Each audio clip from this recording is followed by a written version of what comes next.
Happy Pi Day for all you fans out there of 3.14, 15, 928, and so on. The time is now 9:37 a.m. and a quorum of the board is present. State Board of Education meeting of March 14, 2023 is called to order. First item on the agenda is the approval of agenda in order of priority. Are there any items board members would like to add or delete from the agenda? Dr. Pritchett. Thank you.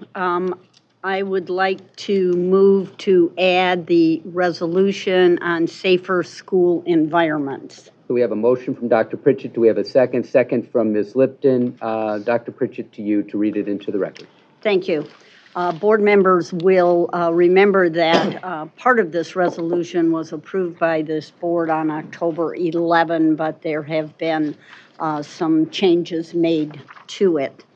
And it is long, so I will be reading for a couple of minutes here.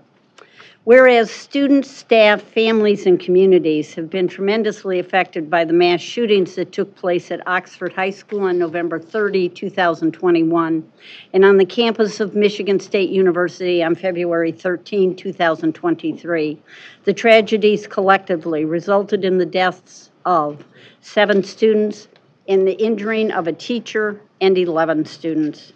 Whereas in 2020, firearm-related injuries surpassed motor vehicle crashes to become the leading cause of death among people ages 1 to 19 years in the United States, and Black youth were 4 times more likely to be killed with guns than their white peers, and Hispanic and Indigenous people more than twice as likely to die by gun violence than whites.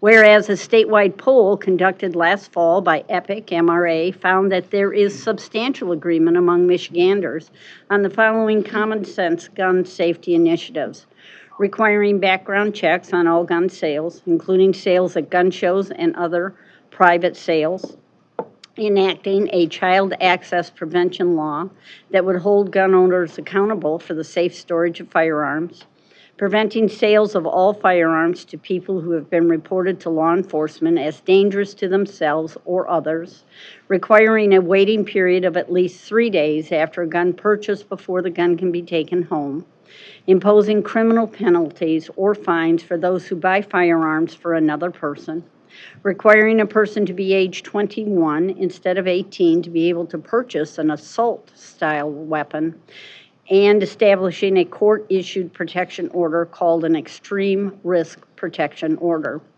Whereas bullying is often cited as a catalyst to violence by students and should be taken seriously in every school, reports of students being bullied and feeling that their safety is in jeopardy should be documented and addressed, including when necessary in mediation among students with parental involvement and with professionals trained in dispute resolution. Whereas, according to the National Centers for Disease Control for youth between the ages of 10 and 24, suicide is the 3rd leading cause of death, and each day in the United States, there are an average of over 5,400 suicide attempts by young people in grades 7 through 12. And the recent study in the Journal of American Medical Association noted that children who are bullied are more than twice as likely to consider suicide. Whereas Michigan law requires local school districts to have an anti-bullying policy that protects the safety of all students and that has the input of parents, students, teachers, and administrators, law enforcement, and other community members. Whereas Governor Gretchen Whitmer's fiscal year 24 budget recommendation includes $30 million for additional direct mental health services for students, $300 million over 2 years for per pupil mental health payments, $300 million over 2 years for per pupil school safety payments to public schools, and $18 million for per pupil school safety payments to non-public schools. Whereas children's mental health supports, including Tier 1 social emotional learning, whose 5 competencies are self-awareness, awareness of others, self-management, relationship to others, and responsible decision-making, are important for local school districts to promote school safety and to develop healthy and productive students. Whereas Michigan schools should have access to school social workers and/or guidance counselors, as staff or through a partnership with an organization to be available to detect and address mental health issues that could result in threats that may turn into self-harm or harm to others. Whereas there are students bullied or fearful who act in ways due to the environment or prior threats with the intention of personal protection. Schools should have an appropriate plan in place for these instances as well and should mediate among the students in these circumstances. Whereas both the Michigan Senate and the Michigan House of Representatives are actively considering bills to require background checks for all firearm purchases, safe storage of firearms, and enacting red flag laws, now therefore be it resolved that the State Board of Education expresses appreciation to Governor Gretchen Whitmer and the Michigan State Legislature for greater investments in student mental health services and school safety. Be it further resolved that the State Board of Education appreciates the state legislature holding hearings on common sense gun safety legislation, absorbing the heartbreaking testimony from families and young people whose lives have been devastated by the use of firearms. Be it further resolved that the State Board of Education strongly urges that the state legislature to adopt the governor's budget, recommendations for additional funding for children's mental health and school safety, and to pass safer gun laws to include the aforementioned common sense gun measures on which Michiganders largely agree to make students and staff safer in Michigan schools. Thank you, Dr. Pritchett, for that marathon reading of that resolution. Would you care to speak to the resolution?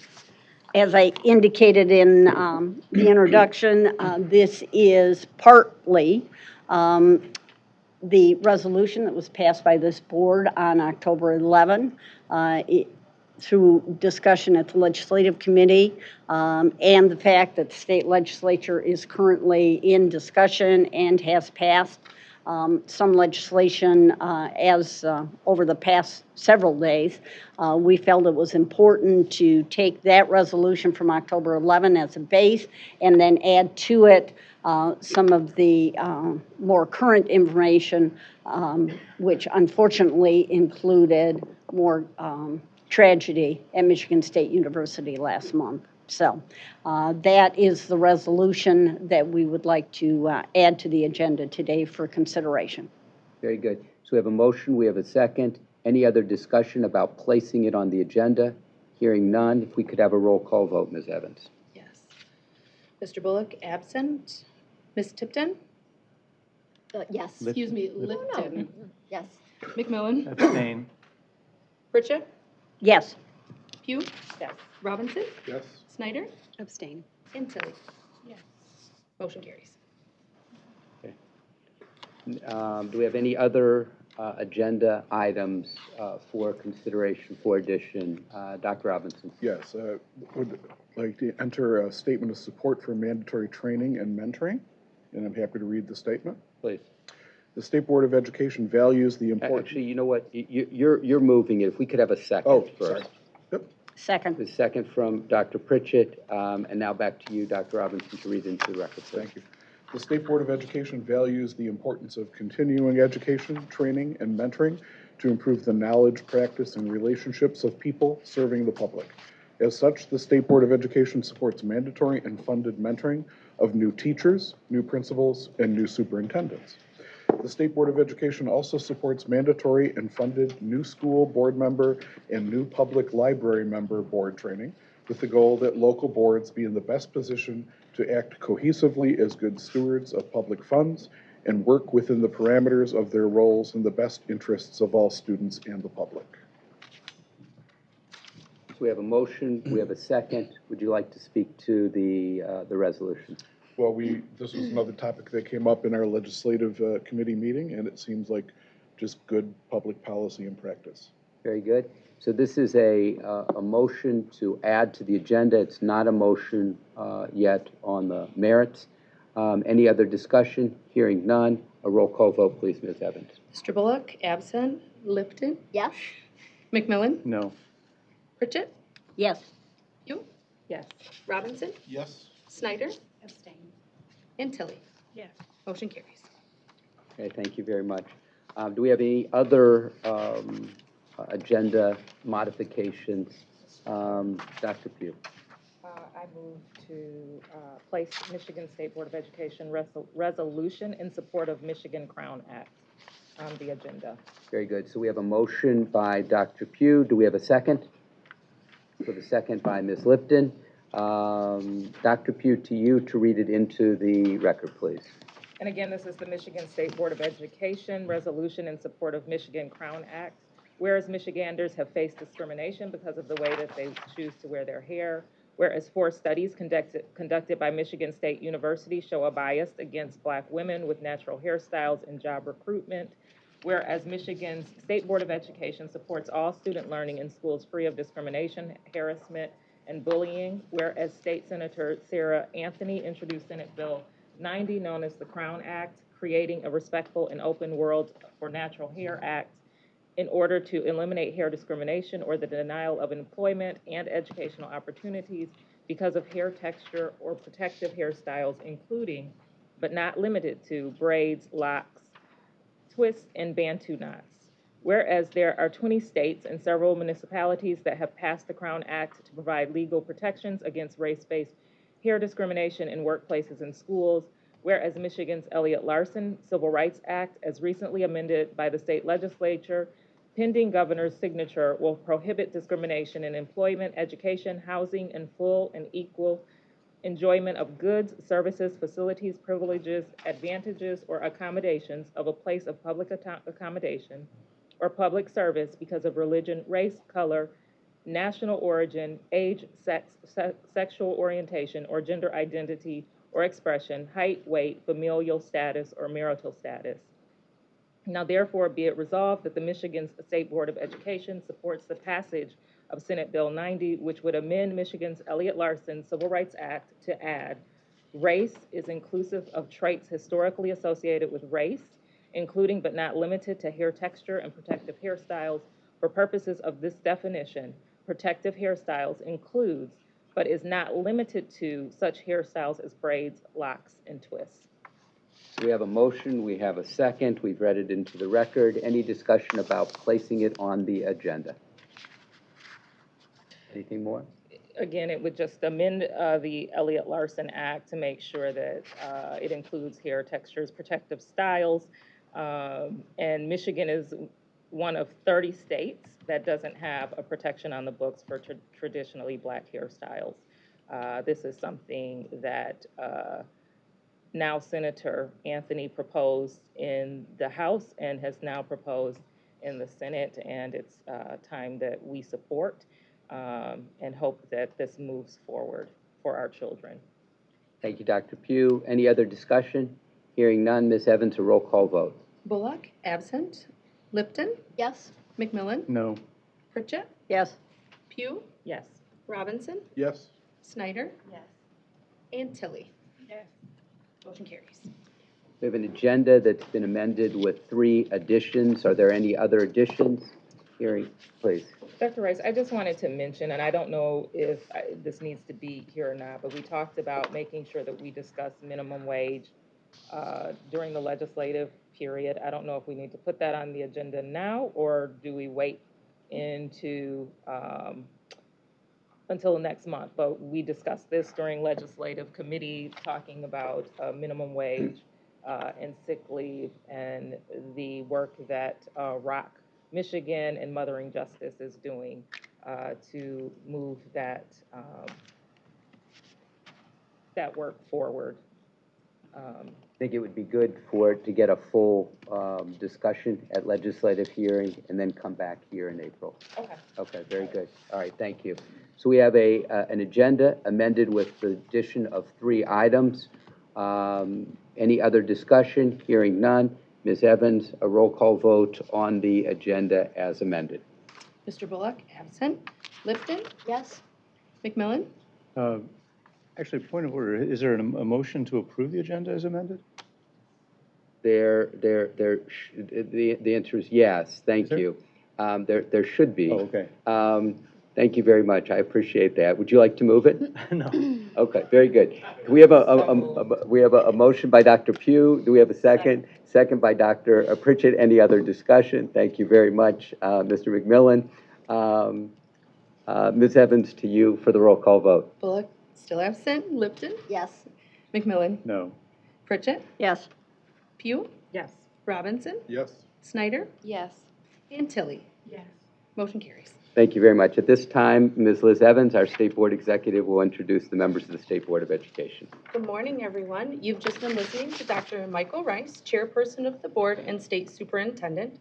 To his left around the table is Board President Dr. Pamela Pugh from Saginaw, Board Co-Vice President Ms. Ellen Cogan-Lipton from Huntington Woods, NASB Delegate Dr. Mitchell Robinson from Okemos, Ms. Nikki Snyder from Dexter, and Ms. Nanette Hansen, the Michigan Teacher of the Year. Seated behind them is Board Co-Vice President Ms. Tiffany Tilley from West Bloomfield. Back to the table to my right is Mr. Tom McMillan from Oakland Township. Board Treasurer is currently absent, hopefully here soon. And then Board Secretary Dr. Judith Pritchett from Washington Township. Virtually, we have joining us Ms. Stephanie O'Day, the Governor's K-12 Policy Advisor ex officio. Thank you very much, Ms. Evans. The public may register to provide comment during the public participation portion of the meeting at approximately 1:15 p.m. Those wishing to make public comment must register before 1 p.m. today. To provide public comment by telephone, please complete the registration form on the MDE webpage, www.michigan.gov/MDE. To provide public comment in person, please complete a public comment form when you arrive here at the meeting location.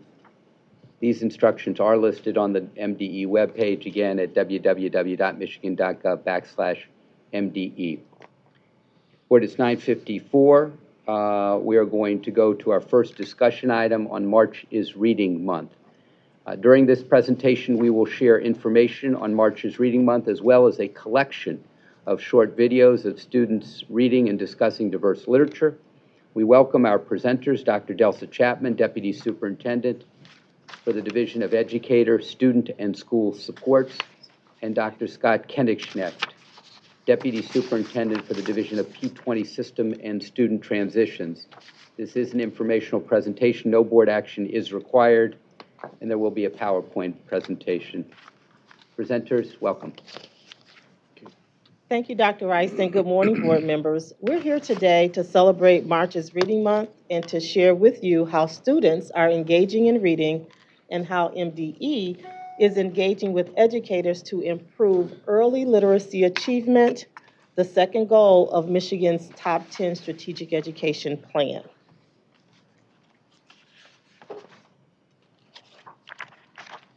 Each week in March, the MDE Literacy Unit is sharing ideas to incorporate celebrations and motivating strategies to encourage reading at home and at school all year long. Educators are encouraged to sign up for the MDE ELA listserv to receive these resources as you see presented as topics on the screen. We know that reading is fundamental to education throughout a child's classroom experiences, as we'll see in this Kraft Meadows Intermediate School 6th grade social studies classroom. So where do we get the video? Hey, good afternoon. I am Steve Ewell, principal at Kraft Meadows Intermediate School here in Caledonia, Michigan. And we are in a social studies classroom in our 6th grade where we are celebrating March is Reading Month. And we are reading an article as a class regarding the 1986 disaster in the sky regarding the Challenger space shuttle. Aiden, go ahead. 10, 9, 8, 7. It was January 28, 1986. An unusually chilly morning in Florida, and the space shuttle Challenger was about to blast off. 7 crew members were strapped into their seats, bracing for the ear-splitting, teeth-rattling roar of the rockets that would hurtle them into space. In many ways, this mission would be routine. Challenger was one of 5 reusable spacecraft constructed for the American Space Shuttle program. which was now in its 14th year. Each shuttle launched into space, orbited Earth, and then landed back on the ground like an airplane. They were nicknamed space trucks because they could carry a lot of cargo as well as many astronauts. Thank you, Aiden. Chase. But there was something unique about this mission. One of the astronauts wasn't an astronaut at all. She was a 37-year-old high school social studies teacher from New Hampshire named Krista McAlphu. She was to be the first private citizen chosen for a space mission. A whole country was swept up in the excitement. Just imagine a teacher going to space. On the day of the launch, kids in the classroom across the country sat at the edge of their seats, eyes glued up to the live broadcast near the launch site in Cape Canaveral, Cape Canaveral, Florida. Crowds gathered outside, eyes cast to watch the sky, to watch that what would surely be a thrilling spectacle. Instead, they were about to witness one of the most shocking disasters in the history of the American space program. Perfect, Chase. Thank you. And that is Craft Meadows Intermediate, celebrating March's Reading Month. Not only learning about space travel, but also a teacher that was the first to go into space. So thank you. So reading is fundamental for all students as we share some of the activities of our elementary students who are engaged at the Michigan School for the Deaf.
Captivating, right? And so hence, and this isn't a part of our script today, but I would like to emphasize the silence was intentional because that was to help us to understand if they can be engaged in learning, then we all should. And so thank you, Scott, for sharing You bet. that.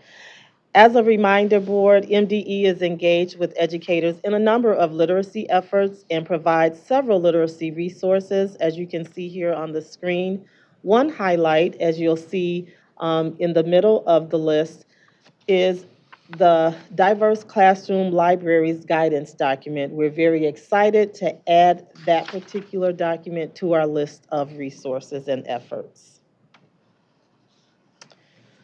5 districts are engaging in improving literacy achievement through the Comprehensive Literacy State Development Grant, federal funds that MDE has secured and has awarded to Benton Harbor Area Schools, Detroit Public Schools Community District, Flint Community Schools, Muskegon Heights Public School Academy System, and Pontiac School District. I'd like to briefly lift up Flint Community Schools for their efforts in this work.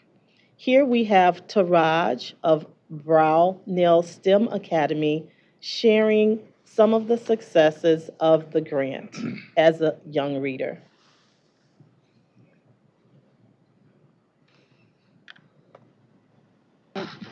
My name is Jenny B. Jones. The B stands for beaches, except I don't like beaches, I like the B. That's all. I go to kindergarten. My room is named Room 9. There are lots of rules in that place. No shouting and no rubbing in the hall. No butting other children in the stomach with your head.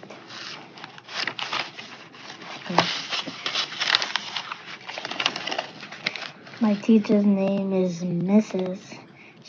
She has another name too, but just like Mrs. And that's all. Last week, Mrs. clapped her loud hands together. Then she made an announcement to us. An announcement is the school word for telling us something very important. My name is Jenny B. Jones. The B stands for beaches, except I don't like beaches, I like the B. That's all. I go to kindergarten. My room is named. Reading is about opening doors for students to different types of literature, such as the poetry that Kiara, a student at Jefferson Elementary and Holland Public Schools, is reading with Dr. Rice during one of his recent school visits. Listen to the mouse, child, listen to the dogs, listen to the chickens that are tossed over the walls. Listen to the never has, listen and listen close to me. Anything can happen, child, anything can be. Very good. Give her another round of applause. So wasn't We are also proud of our efforts to celebrate Black History Month with literature. We developed a calendar of Black authors and their works that included videos from students who are part of the MDE Student Advisory Council. Let's hear from students Kyla and Lathea talk about how important it is for students to see themselves and others in their reading.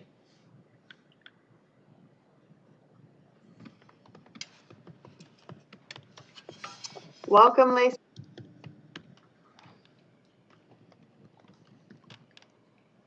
Welcome. It's Renee. Oh, it is Renee? Mm-hmm. Welcome, Lacey and Kyla. Thank you for being part of Black History Month celebration at the Michigan Department of Education and contributing to the calendar of Black authors and their works. During your interviews, you shared a book that you recommended and how that book was either a mirror or a window for yourself, either reflecting aspects of your life or helping you learn about others. I'd love for you to share the book that you talked about and how that book relates to you. So who would like to go first? I can start us off. I picked the book Legend Boy by Tracy Dion. I have it with me here. And this book for me acted as sort of both a mirror and a window because I could relate to the main character's experiences in part, but not always in full. And so to elaborate on that, the main character in my fantasy fiction book is a young Black teenager, and she deals with a lot of prejudice and a lot of situations where she's part of the minority group and just how she overcomes that. And so in those moments, I could relate to her experiences in part, but again, not always in full. And this book was also a great window and just to the life of someone who is a little bit different than me, and just watching her overcome all of these tribulations and still stay true to herself and how brave she was taught me a lot. That's very interesting. The book I chose for my interview with Black History was The Hate You Give, and I definitely saw it more as a mirror to me. Same situation in part, maybe not in full, but I definitely found a lot of relation with it. Being a young Black woman coming from majority white neighborhoods and schools, you learn that you kind of have to hide yourself. And Star went through a lot of that same struggle within the book, of course, with a lot of the outside elements attacking her. But at the same time, I just always related to Star because I personally had to go through a very big journey learning how to be a minority in this world, and it's not always easy. So this is really important to me, especially for diverse literature. Yeah, I definitely agree. That's why this topic is so important to me as well, especially like you said, growing up in majority white spaces, it's hard to find the representation that you need with the people around you. So for me, I've always loved reading books, and they've really been a great window and a great outlet for me to explore new perspectives and also have a chance to see myself reflected back. And so whether it's diversity in literature or even in media, it's always been super important to me. Definitely. I always am an advocate for seeing yourself in media, whether it be print or just in our everyday social status. I feel like you have to be able to relate to the world for it to be a little bit better to navigate through. And I think it is so important that schools always integrate these type of things into their classrooms, into their teaching, because you want a well-rounded person. So whether that's learning something new about others or even learning something new about themselves through seeing their own experience. Lisa and Kyla, you two did a wonderful job. I couldn't have said it better myself. So thank you for sharing your thoughts and your feelings about diverse books and just being a part of the wonderful students in the great state of Michigan. Take care. Thank you. You too. So finally, I want to take a moment to promote the MDE Diversity and Literacy Symposium, the How and Why of Reading, that will be held at the Lansing Center on this Thursday, March 16th. We have a great event planned. We are almost at capacity in terms of registration and looking forward to it. So Dr. Kinnichek and I say thank you, and we appreciate being able to share our efforts as it relates to March being Reading Month across the world. Thank you.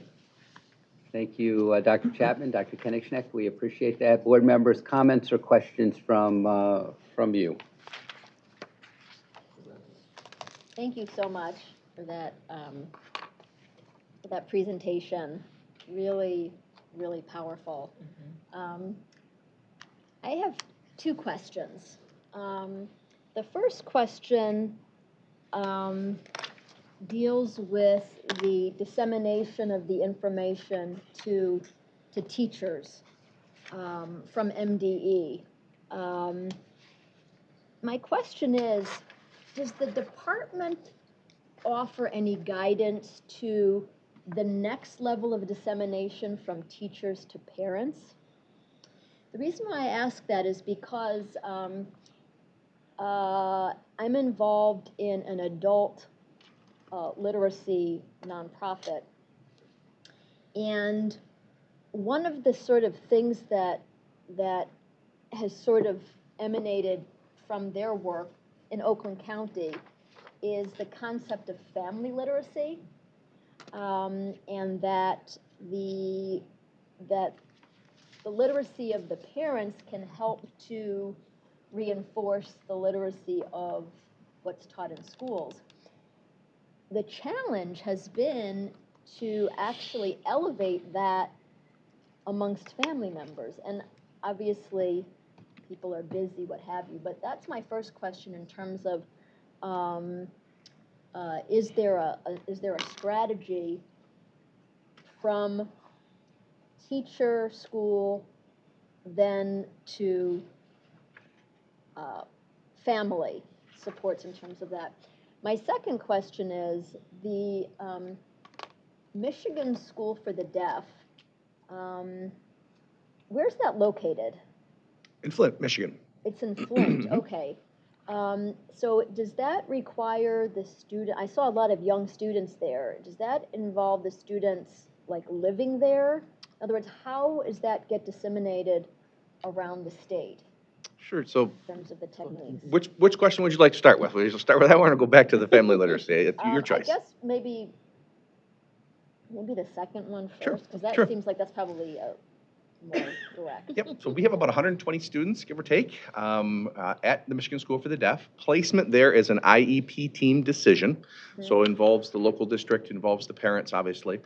We have about 25 students that actually reside on campus. So yes, there are dorms there that we have students living in, and some of the little ones that you saw are residing on campus. They come in on Monday afternoons, or Monday mornings, some Sunday night, and then leave Friday, the dorm kids leave Friday afternoon.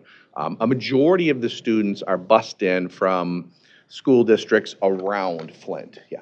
So a majority do not reside there. Do you have a sense of what the need is versus the capacity to service those students? So we don't turn students away from MSD. So if the need is demonstrated in the IEP and it's supported by the local school district and the family, the students are placed at MSD.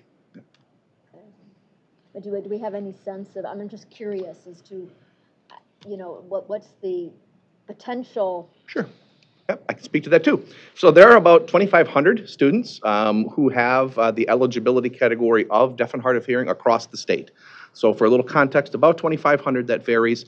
And again, we have about 120 that are at the Michigan School for the Deaf. And there are varying preferences from parents. Some parents prefer their children in a setting with an interpreter, their children being supported in that environment. And then there are other parents who want their children fully immersed in an ASL environment, which is what we have at the Michigan School for the Deaf. So we work hard, obviously, to work with the parents to make sure that their preference is met. Do you want to start on, or you want me to start that? I'll start. Okay.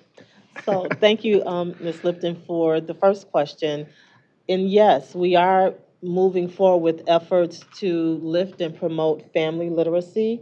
And so within our MDE literacy unit, our literacy unit manager, Shelley Probstow, under the leadership of Dr. Corinne Edwards, we are moving forward, reaching out to the family, and we do that in partnership with P20. There are actually some established family literacy hubs that I will have Dr. Kinnichek expound on. Sure.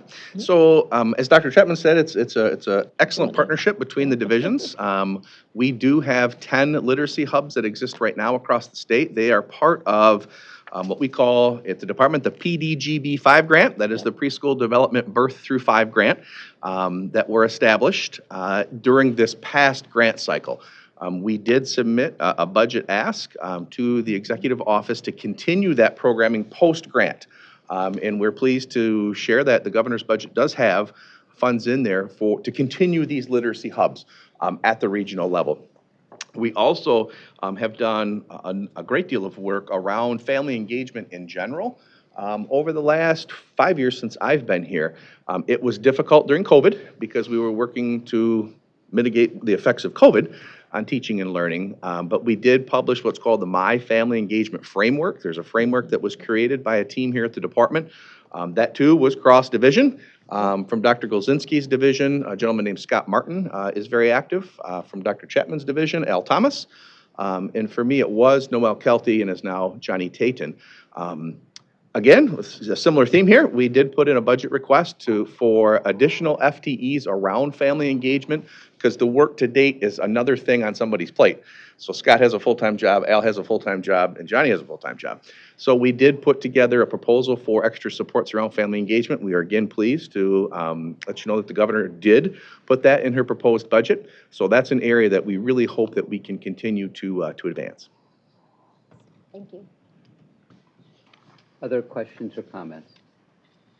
Back to you. Just a thought, you know, as I was really jealous seeing Dr. Rice there reading with the children, and just thinking of ways maybe next year that we can think about how we rotate around the state and maybe work together on a calendar for that. The other thing that I've thought about is when we've visited or we've had meetings off-site before, and one of them was at the Michigan School for the Deaf, and it's always been good to go there and visit with the children and staff. So just some reflections, but thank you for this and the work. You're welcome. You're welcome. Thank you. We have graduation coming up soon at MSD, and that might be a nice thing for our board members to see and experience. Early June? Typically the first week of June. Yeah. Okay. Maybe you can mention that to Principal Vernon. We will do that. Thank you very much. Thank you, Dr. Pugh. Other reflections? Going once, twice, thrice. Presenters, thank you so much. We appreciate you. Our next item on the Committee of the Whole agenda is presentation on Michigan's top 10, Goal 5, increase in the percentage of students who graduate from high school. During this presentation, we will share updates on statewide graduation rates, both longitudinally and by category. We welcome our presenters back. By popular demand, Dr. Delsa Chapman, our Deputy Superintendent for the Division of Educator, Student and School Supports, and Dr. Scott Koenigsnecht, our Deputy Superintendent for the Division of P20 System and Student Transitions. This is an informational presentation as well. No board action is required. There may be a test, however. Presenters, welcome. Thank you, Dr. Rice, and thank you, Board, for allowing Dr. Chapman and I to do another presentation regarding the work, again, across the divisions. It's a great pleasure to work with Dr. Chapman and her team on many issues, including the issue before us for this presentation, which is around increasing the percentage of all students who graduate from high school. We know that we have 8 goals of the Michigan's top 10 strategic education plan. And you know as a board that typically every month, almost every month, we come before you to provide you data, metrics, and an update around a particular goal. Again, the goal for this month is Goal 5, and that's increasing the percentage of all students who graduate from high school. I'm going to turn it over to Dr. Chapman. She's going to walk through a number of data sets around this particular topic. Thank you, Dr. Koenigsnecht, and again, good morning, Board. The opening series of data slides will focus on 4-, 5-, and 6-year graduation rates over the last decade. You can see here that there are percentage point increases of 4.8, 5.3, and 4.9 for the 4-year, 5-year, and 6-year graduation rates, respectively. The trends, as you'll see as we move through the presentation, are a bit more complicated when you look at 5-year and 1-year changes. Similar to the previous slide, graduation rates have increased for the last 5 years, but for obvious reasons associated with the COVID-19 pandemic, the rate of increase was adversely affected. Over the last year, we see a marginal increase for the 4-year and 6-year rates, with a slight decrease for the 5-year, which again specifically attributed to the COVID-19 pandemic.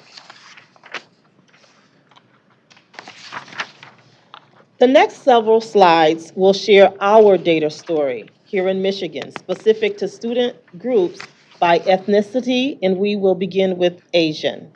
All three cohorts show an increase over the last 10 years. We see a dip downward during 1920, attributed to the pandemic. Through resilience and intentional support from our LEAs, the one-year percentage point change, although a decrease, was not as significant for the 21-22 school year in comparison to 2021 for the 4 and 5-year rates. The 6-year cohort shows an increase as students are given the additional opportunity to extend their time in high school to complete graduation requirements. Similarly, Black or African American students have increased the past 10 years with a dip in 2021 due to COVID. The 4-year cohort has a 2.5 percentage point increase from 2021 to 2022, which is the focus of the one-year change. Hispanic or Latino students have near double-digit increases over the past decade for all three cohorts. Smitten by COVID-19, there was minimal decline in the 2021 school year. Thus, the one-year change is marginal, but shows an earnest effort based on student tenacity and, again, LEA support. The Native American or Alaska Native, as identified by the Census Bureau count, shows increase over the past decade as well. The margin not being as high in comparison to previous groups shared due to a decrease in enrollment by nearly 20% since 2015-16 of this particular student group. The 4-year cohort shows a bounce back from the pandemic with a 1.3 percentage point increase from 2021 to 2022. Similar to the previous slide, the Native Hawaiian or other Pacific Islander student group has fluctuated for 12th grade students in particular over the past decade. Hence, their 10-year percentage point change for the 4-year cohort is only a third in comparison to other groups. Hence, the one-year percentage change from 2021 to 2022, which was also affected by COVID-19. The past decade for the 5-year and 6-year cohort shows immense change. For 2 or more races, we see increase for all three cohorts, 4, 5, and 6-year over the past decade. Similar to several other groups shared, there was a slight dip for the 4-year cohort due to the pandemic. Besides the 5-year cohort, the 1-year percentage point rate increased from 2021 to 21-22. Our white students increased over the past decade as well, with a slight dip during the first year of the pandemic, and as many other groups have shown, an increase for all three cohorts for the 1-year percentage point change. Relative to both male and female gender rates, they increased over the past decade. Males, however, show nearly a double 10-year percentage point increase in comparison to females for the 4-year cohort. Recent research and reports show that females were more adversely affected by the pandemic than males. As such, you will notice that the 1-year percentage point change for females is a decline of 0.1 in comparison to males with an increase of 1.2. Our English learners show increase over the past 10 years with a near double digit for the 4-year cohort. The 1-year increase is minimal and confirms the adversity caused by the pandemic for this group. Economically disadvantaged students have increased graduation rates over the past decade as well for all three cohorts. The 1-year from 2021 to 21-22 shows the intentional efforts to bounce back from the pandemic with increases for the 4-year and 6-year cohort.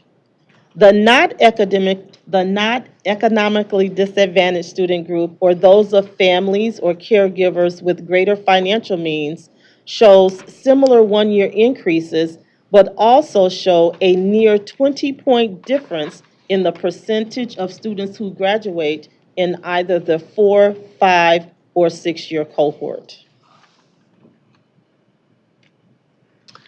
This slide is similar to those slides that we've seen in the past. It does include students with disabilities and then students without disabilities. So two categories of students. For the past decade, the students with disabilities have increased an increased graduation rate for both the 4 and 5-year cohort. For both students with disabilities and students without disabilities, the 1-year percentage change for the 4-year and 6-year cohorts show an increase and a slight decrease for the 5-year cohort, which is attributed, as Dr. Chapman has been sharing, certainly to the impact of COVID on teaching and learning over the past couple of years. In summary, we have seen rising graduation rates 9 of the last 11 years. The data also shows slight increases over the past 5 years, although significantly impacted by COVID-19 in 2021. The rates began to rise again over the last year.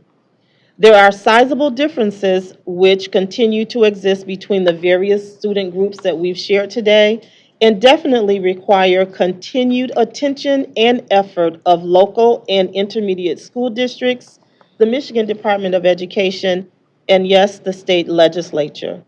And now we will share the efforts in place that have contributed to the increase in graduations for Michigan. Dr. Kinnichuk? Thank you. So when we look at the increase in graduation rates, and I would also add the decrease in dropout rates for our students with disabilities, we've done a great deal of work over the last 5 years to improve our system's delivery of our services with regard to special education. And that was in response to a 2018 federal determination that we received for the state of Michigan. Our system was deemed as being in need of intervention by the federal government. We were the only state out of 50 states that year to earn that title, I guess. So we went right to work. We pulled together a number of stakeholders, both from the special education community, but also from the general education community, as well as parents, legislators, and others, and took a look at our systems and identified ways to improve those systems. And the result of that was a plan that we call the Path Forward, which is still being implemented today. And the good news is we are experiencing success. And this is success as the federal government measures every year. So from 2018, we were at a 59.17% with regard to the calculations by our federal government colleagues. And you can see a steady increase over the years. In 2019, we increased to 65%, another increase in 2020, a COVID dip that seems to be a theme in 2021, and another increase in 2022 to 75%. So we are in what the federal government calls the needs assistance category, 5 percentage points short of, again, what the feds would call meeting requirements. And so we're seeing some steady improvements in our special education delivery system. The Path Forward called for a number of initiatives and activities, and one of those was the establishment of what is now called SELM, or the Special Education Instructional Leadership Network. So if you're familiar with state associations, you may be familiar with MAISA, which is the Intermediate School District Superintendent Association, and they had a GELN, which is the General Ed Leadership Network. We strongly recommended that they pull together instructional leaders from the special education realm as well, and they did. And so Terry and I meet monthly with the executive director of SELM and discuss the issues that are listed on the slide. Best practices, collaboration and communications, and we take a look at a number of issues, but preschool inclusion or inclusion in general being one. And so having that communication monthly and that connection monthly with instructional leaders in the special education realm has been very beneficial. I'll turn it over to Dr. Chapman. She's going to talk about EWIMS, which is another component of the Path Forward. Thank you, Dr. Kinnichuk. Nearly 3 years ago, the Office of Educational Supports, in partnership with the former American Institutes for Research Technical Assistance Consultant and staff of MyMTSS, which is the Michigan Multi-Tiered Systems of Support Initiative, collaborated to implement what we know as EWIMS, which is MDE's Early Warning, Intervention, and Monitoring System. This seven-step process, which is both research and evidence-based, is data-driven and individualized to assist in the facilitation of making decisions about the needed supports and interventions to help students get back on track and succeed for graduation. The EWIMS core team is comprised of representatives from the Office of Educational Supports, Office of Partnership Districts, Office of Special Education, and Office of Health and Nutrition Services, and again, members and/or staff of the MyMTSS TA Center. In addition to providing numerous universal training resources on the MDE eWIMS page, MDE has developed an eWIMS implementation support network to provide training and support to schools and districts around the state. Currently, 26 ISDs have one or more staff trained on the eWIMS process. The first cohort of statewide trainers are also available to support implementation in schools and districts. Additional trainings are yet being planned for this school year. From rural to urban and suburban districts, this system has made great gains in capturing the opportunity to help students reset and focus with confidence on meeting the Michigan Merit Curriculum graduation requirements. Dr. K will now share efforts specific to personal curriculum. Thank you, Dr. Chapman. So the personal curriculum is a tool that is already available for school districts to use as we look at personalizing the Michigan Merit Curriculum. There are resources and guidance documents available to all districts already posted online at the department. And Dr. Chapman's team of one, Rochelle Bowerman, who is our OES personal curriculum consultant, does a fantastic job with trainings with local school districts. You can see 97 trainings over the last 3 years, even with COVID, to local school districts, 87 trainings to ISDs, in which many instances there are local districts in attendance. At those 87 trainings to ISDs, and then 37 trainings to outside agencies. And you might wonder what that may mean. She works closely with the Michigan Alliance for Families, so providing trainings to parent groups such as the Michigan Alliance for Families. As I shared, the personal curriculum is a district-level tool already in existence, and it can be used to do a number of things. It's available to all students, not just students with disabilities, but you can use the tool to remove MMC credits based upon the individual needs of a student. You can use it to modify the Michigan Merit Curriculum by student group. You can use it to establish credit modifications as long as they're consistent with the post-secondary goals of the student accessing the personal curriculum. And as I shared earlier, all students are eligible for at least one type of PC. These, generally speaking, are the 4 types of PCs or options within a personal curriculum. At times can allow a student to earn additional credit in a core subject and then waive a credit in a non-core subject. So that's one way of using the personal curriculum. You can use it to modify mathematics credits. Is the second way. You can use it to modify an MMC credit for a student with disability. Again, the credit removal would have to align with the EDP and be consistent with the IEP. And then finally, a little known fact, but there are options and allowabilities for students who are transferring from out of state or from a different country in terms of the credits that they're bringing in to Michigan and how those fit into the Michigan Merit Corps. Here are numbers that we are pleased to see.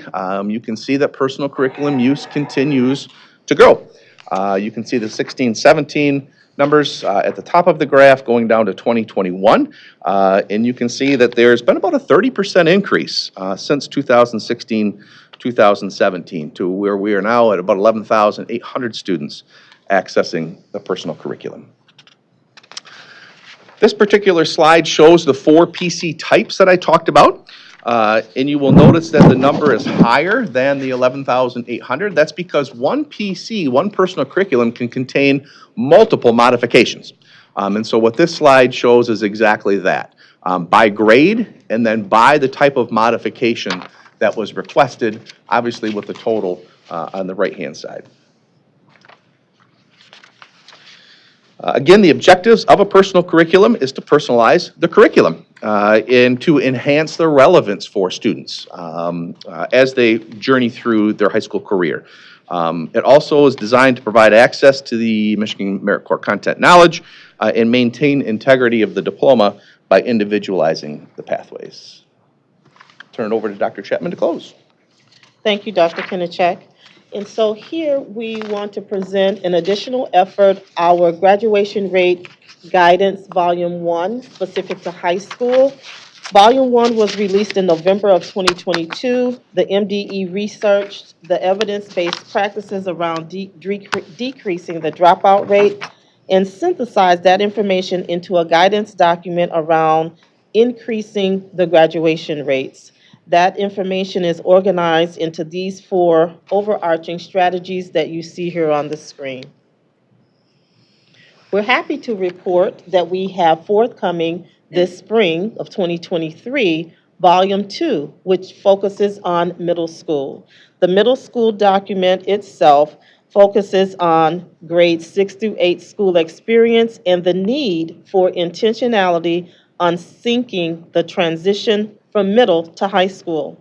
The personalization of learning is a key strategy within this document as it supports the sense of belonging and connectedness to school, which many of our middle grade students often need to avoid that traditional or long-standing 9th grade dropout. Recent research validates this as a means to a climate and culture within the middle school setting that promotes engagement in learning and ultimately high school graduation. The final efforts that we share today are specific to the 4th goal of Michigan's Top 10 Strategic Education Plan, Goal 4, expand secondary learning opportunities for all students, which you will hear more about, Board, during the May meeting of the State Board of Education. These efforts are part of the influence and impact of increased graduation rates here in this great state of Michigan. Again, we appreciate the opportunity to update you on the data and efforts associated with the graduation rates of our students in the state of Michigan. We would be happy to address any questions at this time. Thank you. Thank you very much, Dr. Chapman, Dr. Kinnichek. Ms. Lifton, you're first out of the gate. Thank you so much. I have a series of questions, and I think what I will do is just maybe go just based on notes that I took on the proposal. So in the earlier slide, I appreciate the disaggregation of data. I think that that's really important to sort of see various subgroups within a larger population. I guess my question is, in the examination of data, does the department have any guidance in terms of where we want to be? In other words, is the goal 100%? And is that, realistic or aspirational? Because to me, this is really, it's really helpful, but, I'm just wondering if we have a sense of, what the data needs to sort of lead toward, like I said, is it 100% or something realistic in terms of how we match with other states? I'm just trying to get a handle on. Sure. So I would say probably a both and. The formal goal as established in the Michigan Top 10 Strategic Education Plan is to increase the percentage of all students who graduate from high school. So the formal goal would be to see a continued increase of students graduate from high school. Okay. Would we like to see all students graduate? We certainly would. But the goal that's laid out before us is to see that percentage increase. Okay, so we want to be constantly looking for increases, and when we don't see increases, we want to sort of dig deeper into that, which you've done in terms of pandemic, potentially being, okay, thank you. That's really helpful. The next question I have is, so when you talk about 4, 5, and 6-year graduation rates in general, when you look at that, and the notion of students needing more time, I think is particularly important given the transition out of the global pandemic.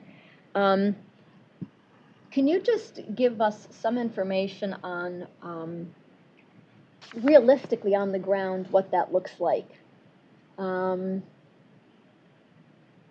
Is it the students staying in 12th grade again, only because I imagine there's societal peer pressure to sort of, do what other kids are doing?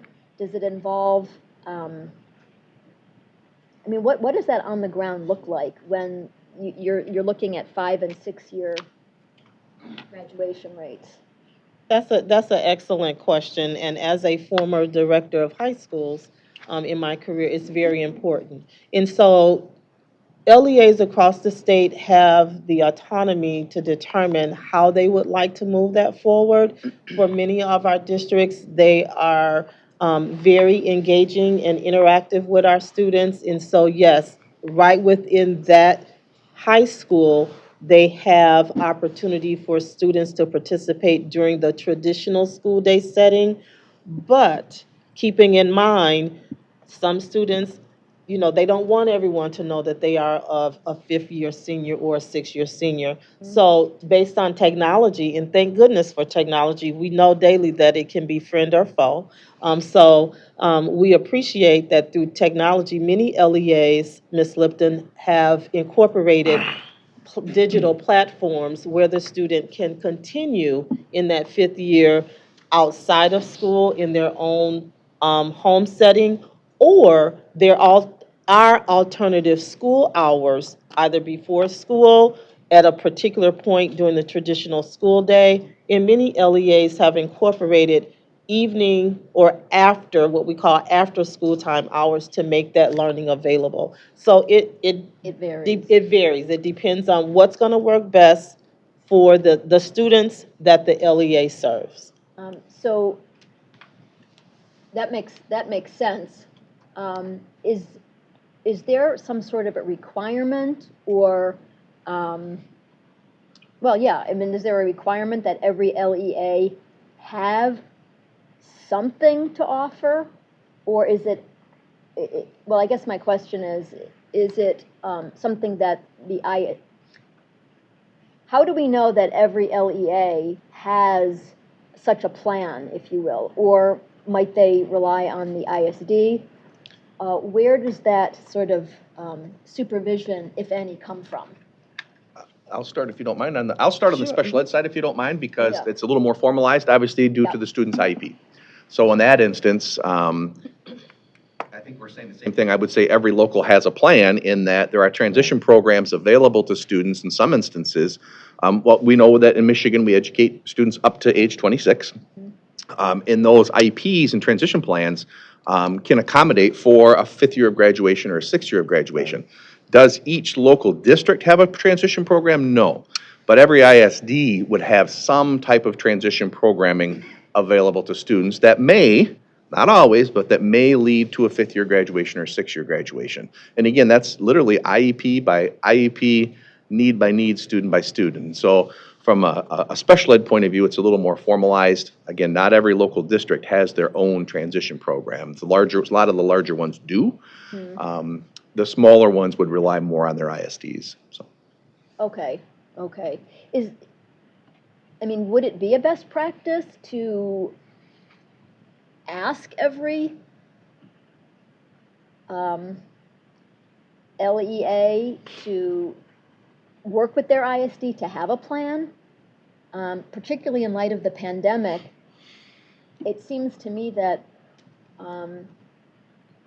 we may want to give kids some extra time, to sort of master certain things, what have you. I mean, I don't know, but I'm just wondering, in your opinion, would there be the need to at least ask the LEA to have a plan for their 5- and 6-year students? I mean, I'm asking because I do a lot of work with the promise zones, and we're trying to capture students that may be falling between the cracks. And so in my experience, having an option for students that might need a little bit of extra time to get that high school diploma in preparation for post-secondary can be really helpful. And it might look like an alternative high school, like you said, an online high school. We're in 13 school districts throughout the state. That's where promise zones are capped. So I'm just curious, what about the other, 700 some odd school districts? Might it be valuable that they at least have a plan for the 5- and 6-year students? So there is not a required plan that they share with the department. However, because 4-, 5-, and 6-year cohorts definitely play into what the overall graduation rate is for the LEA, there is individual intentionality on the part of the LEA to address that. And so there are recapture plans in place, if you will. So counselors and other designated staff often do a reach out to recapture those students who did not graduate in the 4-year, and they reach out and make sure that they are enrolling and know that the opportunity to graduate is still available to them. Okay. Okay, that's thank you. And I think, I know. The last question I have is, it was, okay, so it's on slide number 19, and where you talked about moving from the needs assistance category to the meets requirements category, a score of 80%. So that makes sense. That's clearly the goal, is to get to that. I guess my question is, what part does funding play a role in getting to that 80%? I mean, it sounds like there's a lot of discussion here in terms of interagency cooperation, coming up with systems, what have you, but I guess just,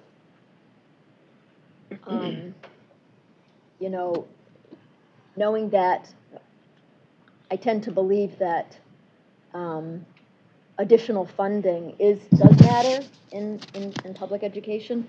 So do you have a sense of, what part of getting to that 80% goal requires additional funding? So, no, we do not have a number that would, a number of dollars that would guarantee that we get to that 80%. So there is no identified number. We do have some numbers. The latest number with regard to a shortfall, which we can trace back to 2021 with regard to our special ed funding system, is about $654 million. The good thing is we have seen increases in investments around special education funding, and I do believe, Board Member Lipton, that is one of the cogs in the wheel that is driving the increase that you're seeing there. We've also seen an increase in the number of students in CTE, students with disabilities in CTE. We've seen an increase of students with disabilities in early middle colleges. We talked about the increase of the use of personal curriculum. We're doing a great deal of work around inclusion, making sure that our students with disabilities are included to the greatest degree possible according to their needs in those gen ed settings. We've seen an increased investment in dollars. And we've also seen an increase in the use of EWIMs, which Dr. Chapman talked about. So I think all of those together is why we're seeing that increase in graduation rate with regard to students with disabilities. It's a long answer to a short question. Do we have a dollar figure that would get us to 80%? No, we don't. Yeah, but it sounds to me like, in your opinion, that at least funding plays some Absolutely. part. Absolutely. Okay. Thank you.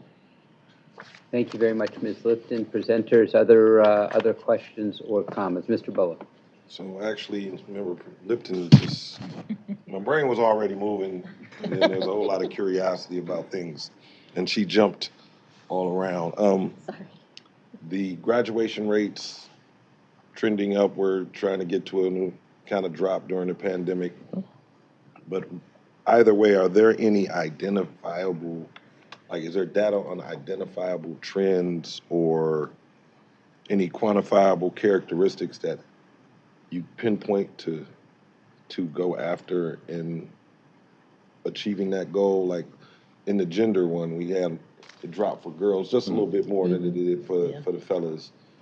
Were there some identifiable traits or things going on at that time, or are boys just organically out in the street when they're not supposed to, being active and or things like that? So I didn't know if there were trends that you guys followed one way or the other to push to get to the goal, and identify when it dropped that you got to modify to get back to a different place. So That's an excellent question. So as we look at the data, we definitely partner with our LEAs and look at what trends are occurring and what needed support and or guidance that we can offer to them as they diligently work to address their individual data stories within the LEAs, because it varies depending on the climate and culture of the community and what is specifically going on within a particular region or set of high schools. So it just depends, but yes, we do look at what could actually be causing rates to fluctuate when we think about the differences that we see within the gender the data itself. or even the ethnic groups, Yes. there are the ethnic groups, the gender. So there was, outside of the personal curriculum, is there a cluster of something identifiable? That's what I was, but I got you. Okay. The second piece, I think, is we know that we kind of lost some things during the pandemic, right? And people are behind.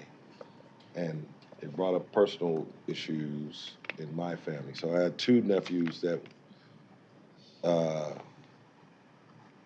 one kind of graduated at 24. The other one, because of his disability, you kind of get let go. You disengaged at 26, whether you graduate or not. Okay. And because we know these things, are there opportunities for extensions when we know at 26 they are not at the goal of productivity to function, get a job, or things like that? So I didn't know if there was any resources that lead to the extension past the age of 26 when we obviously know they're not at a level that we consider to be a basic standard, right? So. Yeah, I can speak to that. So is there an extension past 26 with regard to federal law or state law? The answer is no.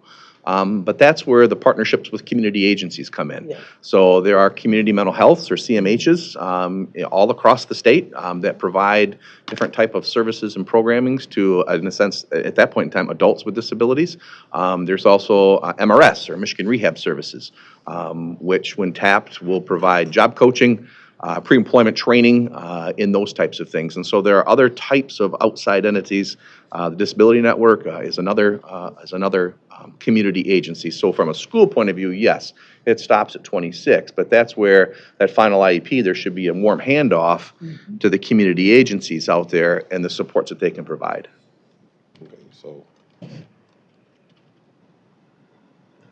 kind of taken from, we got to have, I think we need a better interaction Handoff. for that handoff, Okay. so that families can be assisted with those resources, because I think they're lost at that point. Like, where do I go? Where do I turn to? Yeah. My family included. And then the last one is also personal to me is and I came in, I guess we were on the School of the Deaf. Mm-hmm.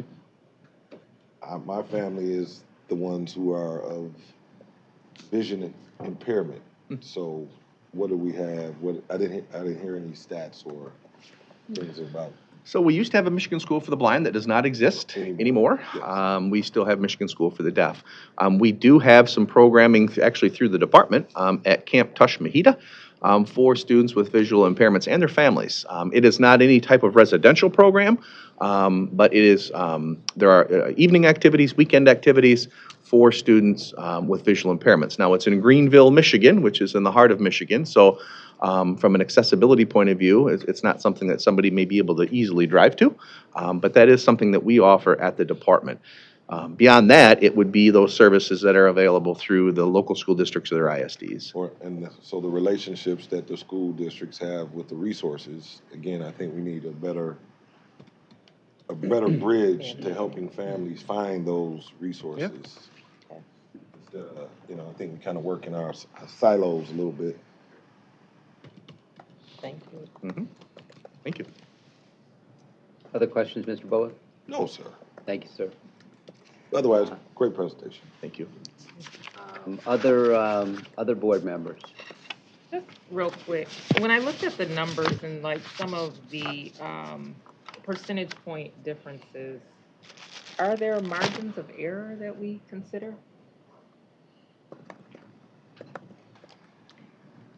The review of the data is multifaceted, and it does, include cross division and cross office. But our data experts often tell us that there is a possibility of margin for error. So that's something that we can take a closer. Okay. Because some of them look very, very close. Okay. And then just a thought, and I think it dovetails to some of the conversation that we've had here. When I look at the economically disadvantaged, the Black, and the students with disabilities, those seem to be the students who are struggling the most in this area. And I'm just wondering if we ever look at like that cumulative impact, because I'm sure that we're calculating some of these same students, but in each of these populations. But is there any way to like look at the data to see if all of these students might fit into all three of those categories? I know it would be interesting to see where the concentration of those students are as far as school districts. And it would be interesting to see, what are some of the historical factors, funding or access to educators.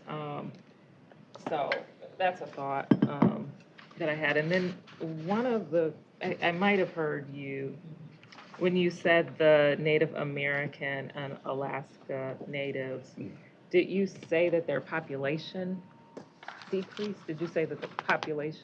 The enrollment of those students, we've seen a consistent decline in the enrollment of the students. Does that correlate with the population in general?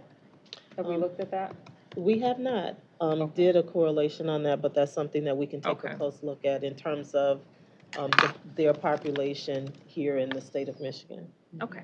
Thank you, and thank you for the presentation. Thank you, Dr. Pugh. Any other board members? Once, twice, thrice. To the board members who shared questions, the tracking of 4, 5, and 6-year rates helps make the point that graduation is not solely a 4-year effort, or for that matter, solely an 18-year effort. We track 4, 5, and 6-year rates because there's a relevance to tracking beyond 4-year, because some children don't graduate in 4-year.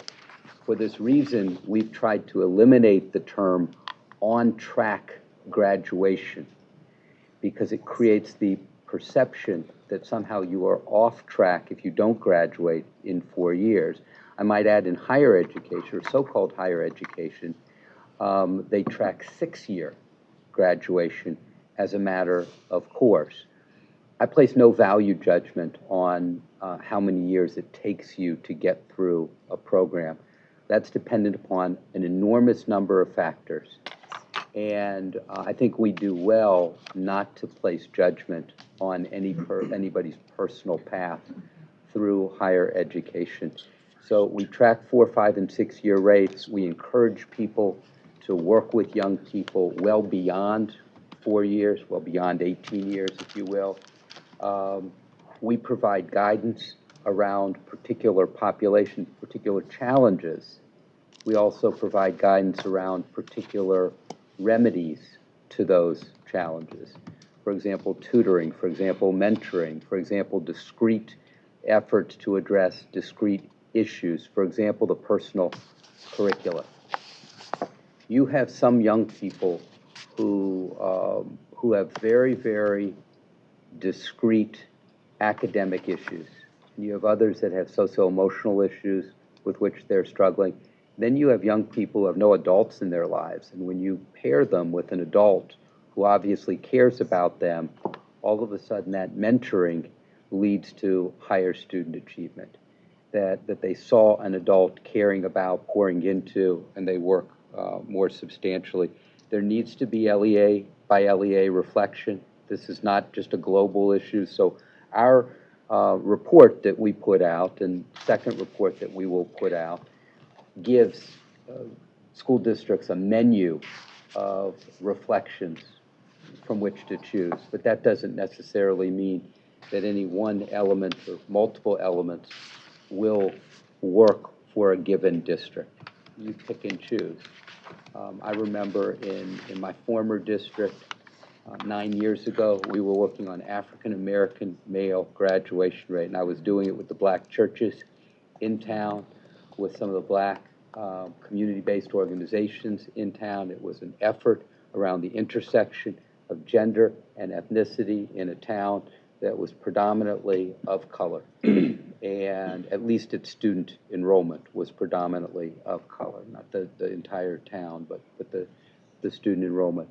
And that's something that made sense in Kalamazoo, would not necessarily have made sense in Otsego or Plainwell, or a community that has very little, if any, African American population. So anyway, I just share those stray reflections. Please, you get the benediction. That just gave me a follow-up question.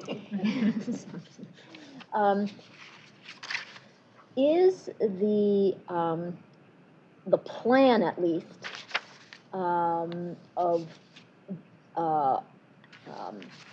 or having a plan for the, I'm saying, 5 and 6 year graduation rate, is that something that could be captured in a school's continuous improvement plan? Absolutely. And just one follow-up question, when they are completing that continuous improvement plan, might they be prompted to actually think about that plan? Or is that, I'm not exactly sure how the KIP program works. My understanding is that it's the portal and that they fill in the information, and I don't know if, is there any like, flags that come up, or, I don't know, but might that be something that could be dealt in that vehicle? It definitely can be included in what we call the data story. So each LEA, as they are inputting their data, there are data stories around particular strategic elements within the MyKIP platform or plan. And for many districts, that is feedback that is received for consideration to be very intentional on taking a close look at graduation rate. So it's built into the system. Thank you. Thank you very much, presenters. Thank you, board. Good double duty. Next item on the committee of the whole agenda is a presentation on innovation with education preparation providers, and this is part 3, board. During this presentation on Goal 7 of the state's top 10 strategic education plan, the addressing of teacher shortages, we will share information on how Michigan's educator preparation providers have developed innovative programs to meet the diverse preparation needs of districts and educators, and as a strategy to address Michigan's educator shortage. Today, we would like to showcase innovative preparation programs from two approved alternative route providers, the University of Michigan Flint, and training educators in creating hope, #Teach. This presentation is a follow-up to the presentations at the December 2022 and January 2023 State Board of Education meetings. We welcome our presenters, Dr. Sean Kotke, Interim Assistant Director of the Office of Educator Excellence, Ms. Darcy McMahon, Educator Consultant in the Office of Educator Excellence, Dr. Beth Kubitsky, Dean of the School of Education and Human Services at the University of Michigan Flint, Dr. Matt Weiniken, Math Department Faculty and Chair, University of Michigan Flint, Dr. Jesse Kilgore Jr., President and CEO, Training Educators in Creating Hope, #Teach, Ms. Megan Brown, National Director of Instruction, #Teach, and Mr. Lloyd Conway, National Director of External Programs and Outreach for #Teach. This is an informational presentation. No board action is required. There will be a PowerPoint presentation.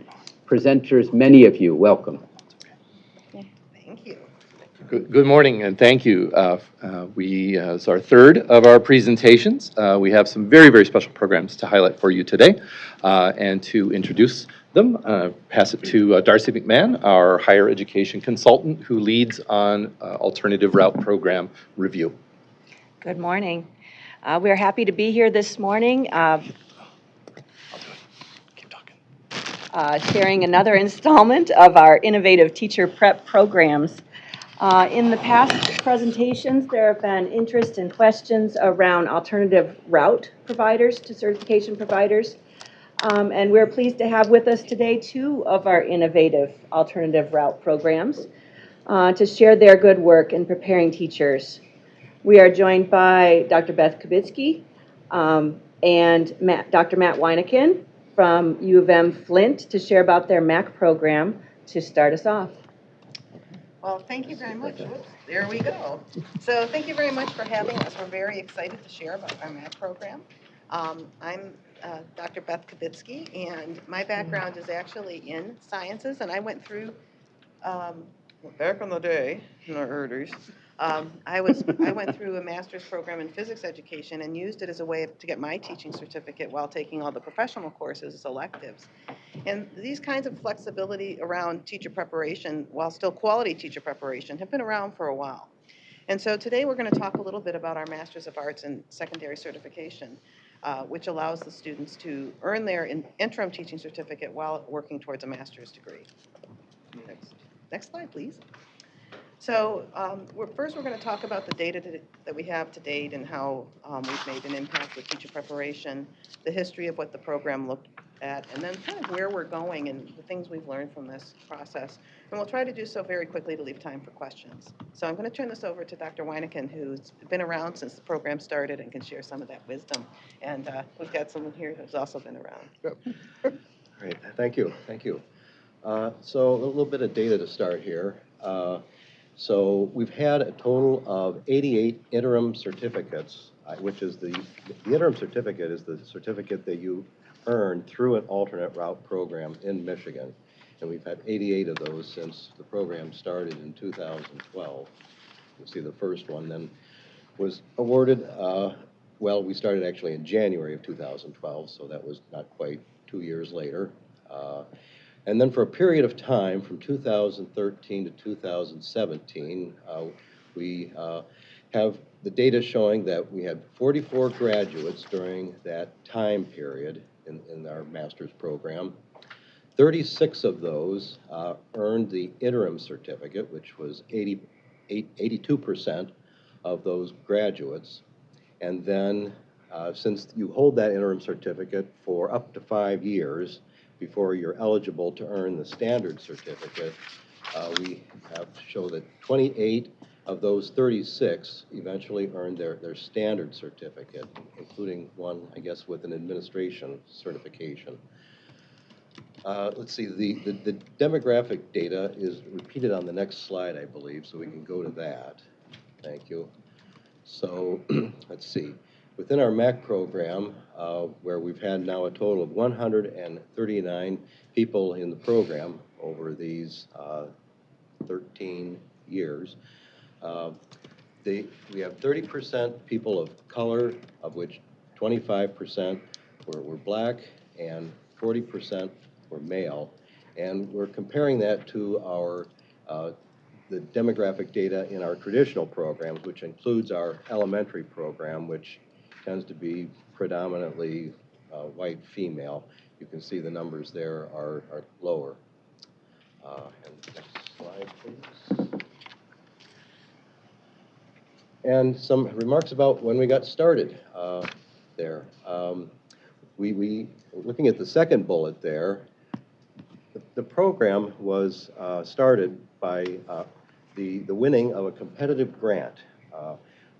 And Dr. Mary Jo Finney, who's the person in the background in that picture up there, and her team won that competitive grant. And so when we got started in the summer of 2011, we were led by 3 school administrators, including Dr. Kilgore here, and 22 of their teachers, Dr. Kilgore and 2 of his school administrator peers, and then 22 of their teachers told us what the program really needed to include. Things, since they had been, all those teachers, probably through traditional programs, we wanted to know what to keep and what not to. And so that top bullet, I think, describes the program very nicely. We were able to leverage the alternate route flexibility while focusing on including the best practices for quality teacher preparation. Thank you. So a little bit about what makes our program different. Our program's a 42 credit graduate program. So a student will enroll in the program, and they have to, the way we do it right now, they will take classes for a year before they're eligible for the interim cert. So by law, you're eligible for the interim cert as soon as, and correct me, all right, and don't feel like you're intruding if you are. But as I understand it, the law is once you've passed the MTTC test and enroll in any program, you can have the interim cert and be placed in a classroom. But we required that year of instruction and with clinical experiences prior to us recommending them for the interim cert, because we thought that in our program, that was something that was important. And then our program includes an awful lot of different other clinical experiences to get them prepared to be the teacher of record, at which point, after that first year, they can get their interim cert and be the teacher of record. But many of the students choose to do a traditional student teaching in that second year and choose to then move on after they finish their master's to become teachers of record. At this point, we're the first, although others are working towards it, we're because of our timing, we're the first to be accredited through CAPE. So we just went through our visit about 10 months ago, and it was successful. So we're very excited about that. Next slide, please. But what's interesting with our program now, so Matt gave a nice description of how we worked together and created this community in Detroit. And it was really about the partnerships at the beginning and the courses that were created and then working with that partnership. But as you know, sometimes when people change positions and things move, there's this natural shift as to what the priorities are. But we were still able to take the seed of what was created there, and now we've moved it into our master's program, which has a broader reach in a sense because students can come and apply just for the master's program. And we have the partnerships have become less rigid in that respect. And I would say, just from my observations of looking at it, that's been one of the challenges, is those partnerships becoming less rigid as we try to navigate this process. So we've taken this master's program that has become flexible, that was informed by a rich partnership that since had kind of dissolved, I'll use that word, in Detroit, but shifted up more towards Genesee County. And we're now working to partner with other institutions in order to redo our program to meet these new standards while meeting the needs of the partners going forward. So next slide, please. So the past, we had a specific school. We're now expanded to the communities as a whole. And now through working with new partners, we've identified the fact that our 2-year program, which has worked for us to this point, we're reducing to a 16-month program so people can start in the summer and then be available the fall after to be teaching. We've shifted our programs to be a flex so that some will be have a face-to-face option, but all will have an online option, so we can expand to meet the needs of outstate communities. And we're moving towards keeping our programs aligned with the new standards that are coming up as we look at the courses, as we're changing our new secondary programs, because we believe that our courses need to align with the professional standards, not just the standards that are in the interim cert law. And one of the things that I really want to applaud our partners at MDE is the flexibility that this allows us in order to have our programs develop quality programs which develop teachers that are ready to meet the needs of children. And so we're looking into possibly adding an experimental route through this, where a person could earn their standard teaching certificate because they're really going through the professional standards required of the state through these courses, where and experimental programs allow you to waive rule to try something out. And I've been involved with a lot of the experimental programs with the partners at MDE, and it does allow for some flexibility, which isn't clear to a lot of people if you just read the Cliff Note version of what MDE makes you do. So I'm very, very pleased with that opportunity going forward. And next slide. Whoops, and I think we're done. So, but yeah, I look forward to any questions after we're done and hearing about #Teach. Thank you. Thank you, Dr. Kibitsky and Dr. Weineken from the MAC program at U of M Flint. And next we get to hear from Dr. Jesse Kilgore, Mr. Lloyd Conway, and Dr. Megan Brown from training educators and creating hope. That's right. All right. Good morning, everyone. So #Teach, we educators love using acronyms, so we continued in that vein.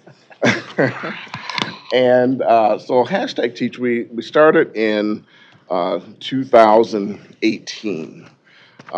This was after my stint working with U of M Flint.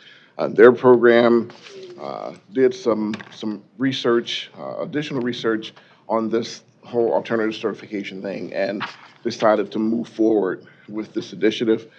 We have just an amazing team that really brought this to fruition. Certainly the people at this table, Dr. Brown, Lloyd Conway, my wife, who's not here, who plays such an integral role in this. I'd be remiss not mentioning my wife, Barbara. The guidance of a spouse, the unfiltered guidance of a spouse cannot be discounted. I'm reminded of, my first time speaking before this body some 30-odd years ago, right? Before all the gray, et cetera, and to be back now with the wisdom and that you get from time is just amazing.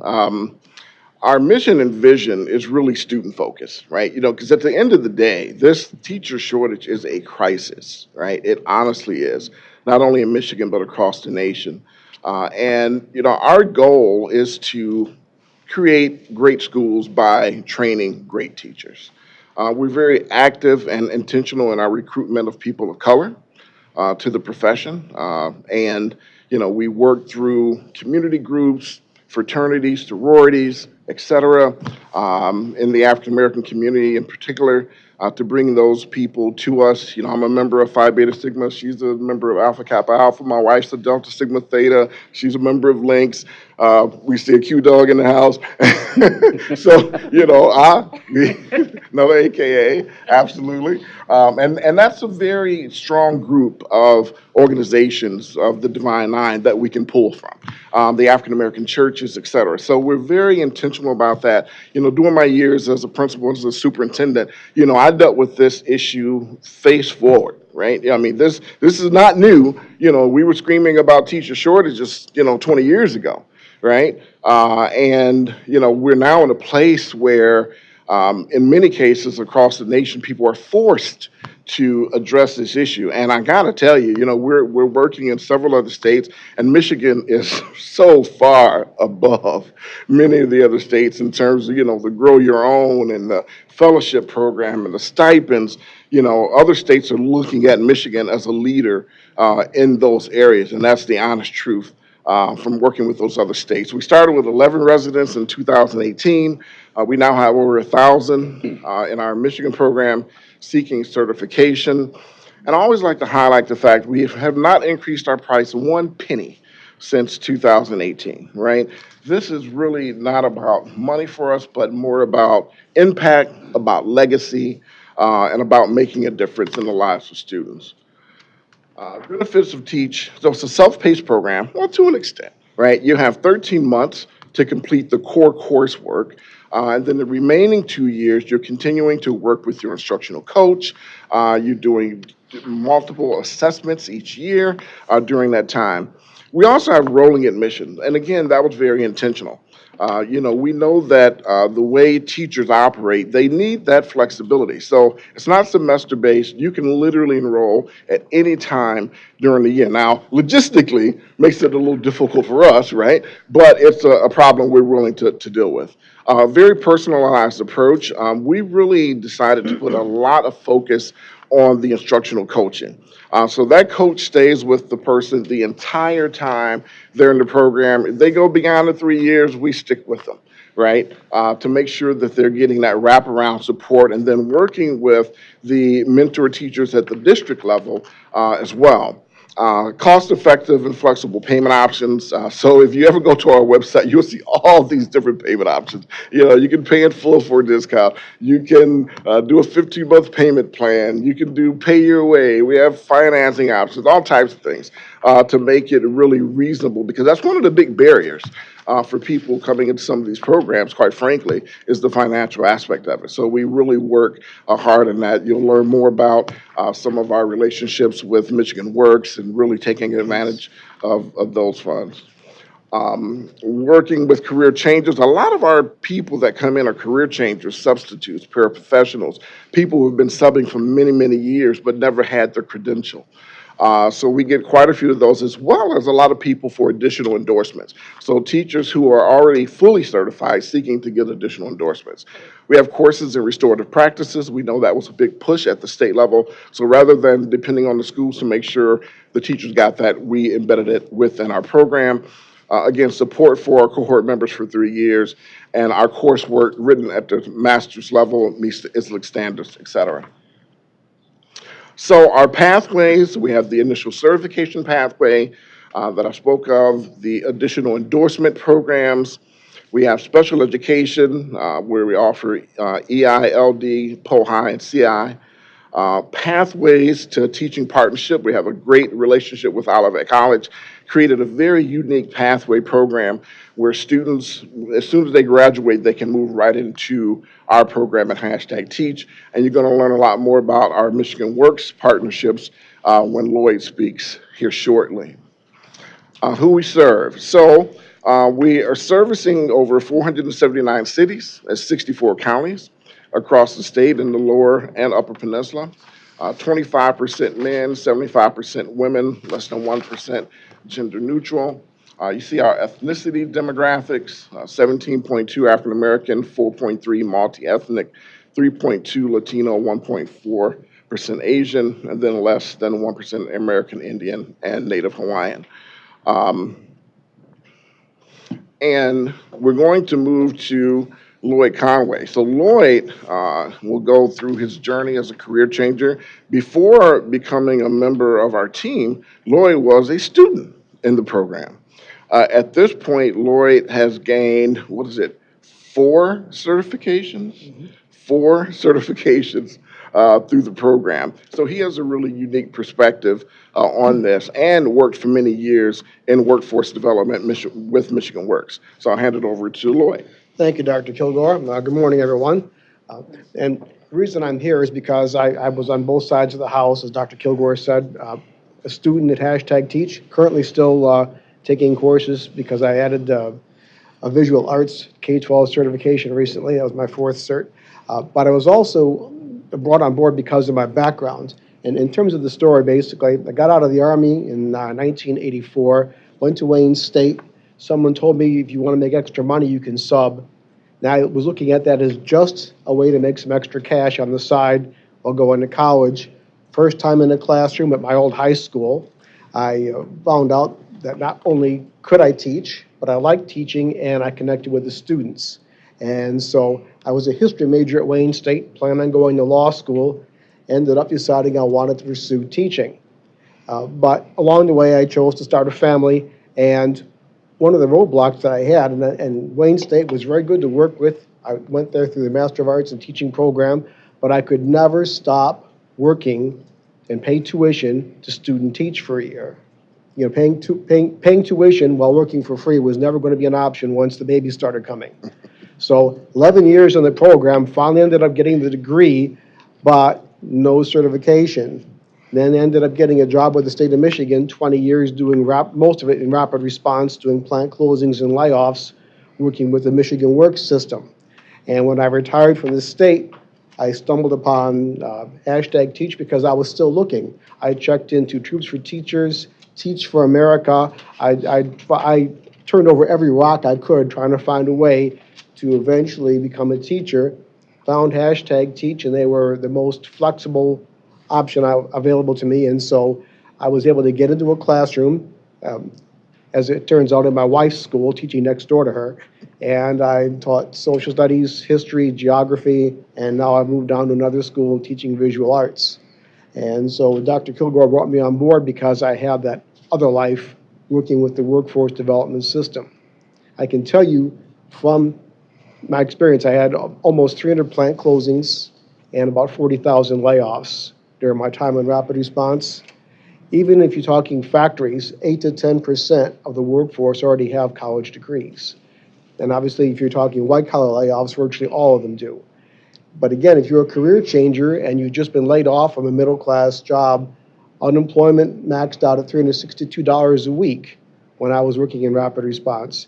Can't afford to take that kind of a pay cut, pay tuition, and student teach. A program like this connects people who are career changing, either voluntarily or otherwise, with an opportunity to pursue a new career. And so that's essentially my story in a nutshell and the reason that I'm here. Awesome. Now, how we support our students, Dr. Megan Brown. Thank you. Good morning. So when Dr. Kilgore introduced the idea of hashtag Teach to me, I was on board immediately. And through the trust that we have within our organization, he allowed me to craft what the experience would look like. And so we have it on paper. We know that they will go through their coursework. But as a former classroom teacher, a former administrator, it was important that we still had that love that came through. Because you have to be connected with individuals when you're in education. It's not about just getting the kids in the classroom and sending them back home. It's not about collecting a paycheck every 2 weeks. It's really about making that personal connection. So although our residents are across the entire state, although they work virtually on their coursework, we still make sure as the instructional team that we are making the connections with them. So the way that we do that, first off, is with training our own team. So we have individuals who work virtually. All of our staff are former classroom teachers, instructional coaches. Most of them were administrators either in the building level or the district level. And so they have the credentials and they have the experience to guide novice teachers. You have to really understand what it's like those first 3 years of teaching, because that's when people leave the profession. If they don't see the value of it in those first 3 years, they move on. And because, as Lloyd said, we have career changers, it's even more important that we make that connection with them and show them the value of remaining in the classroom. So we really invest in making the profession better. These individuals have made the decision to go into education for a reason, and it's our job to make sure that they are adequately prepared and that they stay in the profession. So that starts with the relationship building. From the time they meet with someone in admissions, they know that individual cares about them, even though it's over the phone or via email. And then they transition to my instructional coaches. We have 20 that are Gen Ed, and then we have 2 who are specifically for special education. And then they meet with them once a month. And because everyone is virtual, we do this as a cohort model. And so once a month, they meet with their instructional coach via Zoom, and they go over just program updates, and we do celebrations for individuals who've passed their MTTC or who have been placed in a school, or for those who are transitioning out of the program and transitioning from their interim cert to their standard cert. So we make sure that the cohort celebrates every victory along the way for those 3 years. And then we also have time for professional development because our staff has been in the classroom for some of them 15, 20, 25 years. They know how to identify what's needed for our residents. During the time of COVID, we were very intentional about how we did that professional development. And so we broke our cohort up into smaller groups to really focus on what are the instructional strategies that you need now that you're teaching in a virtual session for elementary? What's the differences that we see for secondary? How do you stay connected with your students? And so we were very strategic in how we did that professional development during the time of COVID. A lot of lessons learned during that time that we still have continued to embed over the last 2 years. We do classroom observations twice a year. Those are also done virtually. They submit videos. Our coaches who are with them for the duration is the same person that observes them year after year. It's also the same person who is scoring their coursework, the same person who's meeting with them every month. And so they, meaning the residents, truly trust their coach because the coach has seen them in multiple aspects over the 3 years. And so we are looking for, are the students engaged? Yes, we have a rubric that we use to score the instruction, but we're really looking to see, are their eyes lighting up? Are their hands being raised? Do we have checks for understanding? Are there exit tickets? Are they welcoming their students when they come in the classroom? All of the things that we know are best practices when it comes to instruction. And then with everything that we do, we lead with love. I know my team gets tired of me saying that to them, but that is really the difference that it makes. People have to know that you care about them and that you're invested in their future. And so I tell our team that when we have instructional meetings, they tell their coaches that when they are meeting, and then it just kind of trickles down. So then when we do have people who are our program completers, they'll say to us, it's the relationship that made a difference. Yes, I could have gotten this content anywhere, or yes, I could have gone through the program, but the fact that I had one person that was with me all 3 years, I had someone who was checking on me, I had someone who called me when I had a parent who passed during COVID, or when I had a child who was struggling in the classroom, knowing that they had that instructional coach, separate from their school mentor, but knowing that they had someone connected to the program, that really just makes all of the difference. And then finally, we just customize the support. All of our residents are in the classroom. If they've passed their MTTC, they have their ITC, they are teaching during the day. And so we want to make sure that the support that we offer fits their schedule. So our monthly meetings are in the evening. If we have individuals who can't make the meeting, our coaches are calling them. They're texting, their email, whichever mode of communication works best for them, their coach is able to accommodate that. And it's the same partnership that we have with our districts that we work with. Our team meets with district representatives once a month, and we give them updates on how their residents are progressing through the program. But if they need us to meet them at the school, we'll meet them at the school. If they want to meet virtually, we'll do that. So we truly try to customize all of our support around what's best for our stakeholders. And because our residents are in the classroom, it really is a residency model. And so they understand the why behind the what. They're able to connect the theory and what they're learning in their coursework to the classroom. So the assignments are, you have to develop your classroom structure. Draw a map of what your classroom looks like. Or your students are starting in September. What's the interest inventory going to look like? This is what it should include. Now design one that you will actually give to your students. So that application base makes the content more relevant for them, and they see it as purposeful. It's not just an assignment that's multiple choice, they're turning it in, and that's it. No, it really is something that they will use in their classroom.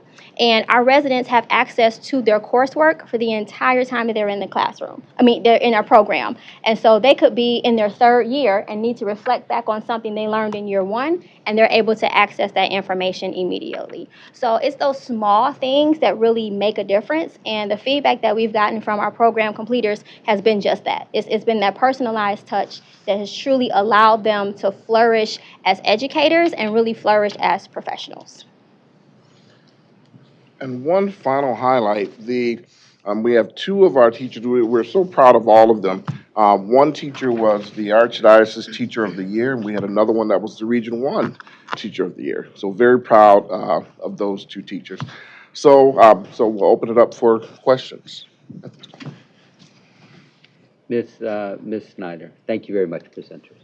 Just want to say thank you for what you're doing. This kind of innovative action is what solves problems like the teaching shortage, and the nursing shortage is kind of being solved similarly with alternative programming and such after somebody's gotten a bachelor's degree.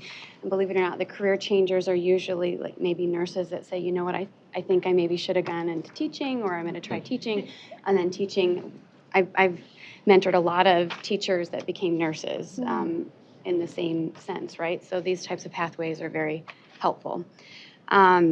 What's the average age of your participants, and what are the range? Well, in the MAC program, we have cohorts that are quite diverse in all respects, which is one of the most fun things about the program. So it's really my favorite thing to do in my job. Just imagine a group of very, very different people each semester, each year, yes. Yep. Yeah, very similar with us. We have, again, career changers who could be 50, 60 years old. We have people who just graduate from college in a liberal arts degree and then want to go into teaching, right? So it's a really, really wide range. What an opportunity, think about that. I mean, is there any other type of switch in life or decision in life that would expose you to such a experience? And you've been through your bachelor's degree at that age, and you're walking with someone that maybe did something different. I mean, that's really exciting, anyhow. Absolutely. If I could just offer an analogy, from a military perspective, you can make an officer by sending somebody to West Point 4 years, ROTC 4 years, officer candidate school takes about 3 months, or you can do a battlefield commission, basically merit on the spot. The most decorated officer in American history, Colonel Hackworth, had a GED, battlefield commission. So in other words, merit is where you find it. And so a program like this opens up pathway into the classroom for non-traditional talent. Very exciting. Thank you. Thank you, Ms. Snyder. Dr. Robinson. Yeah, just one quick comment for the U of M Flint folks. I'm really impressed that you are requiring a year of coursework before people are out. I think that's a distinguishing characteristic that we have seen in the lit on retaining teachers really helps people stay in the field. So congratulations on that. Two quick questions for the teach folks. I see on your website you require a bachelor's degree, right? Is it a bachelor's degree in the certification area? And I'm thinking it's probably not, because it's Lloyd, yeah? You're working on your 4th certification. I'm guessing you don't have 4 bachelor's degrees in each of those certifications. So could you talk a little bit about what the bachelor's degree requirement looks like? Sure. I'm a music teacher and music teacher educator, and I have some wonderments, I guess, about someone who doesn't have a bachelor's degree in music becoming initially certified to teach music through, it looks like, entirely online courses. So I'm just curious about that. Yeah, so the whole point here is that, there are 2 aspects to being a teacher, right? There's the pedagogy side and there's the content side. All of our courses are focused on pedagogy, the art of teaching. You demonstrate the content by being able to pass the test, right? So many people have all types of talents. We have a person in our program that is an art major, but passed the MTTC in math, which is a very, very difficult test to pass, right? So she demonstrated her ability in terms of the content knowledge via that test, right? So that's the way that part of it works. In terms of the BA, it's a BA or higher. It does not have to be in the content area, according to the law. However, we do I would say probably the majority of our people are in some kind of way focused in that content area. That's their interest level, because it's the person with the art degree passing the MTTC in math is kind of rare, right? It's usually the person that has maybe a science background, some engineering background, those types of things. Those people that even have the ability to pass those tests. So, it's kind of a weed out system in and of itself because of the nature of the test. So that's essentially how that part of it works. And then my other question is, what is the graduation or completion rate?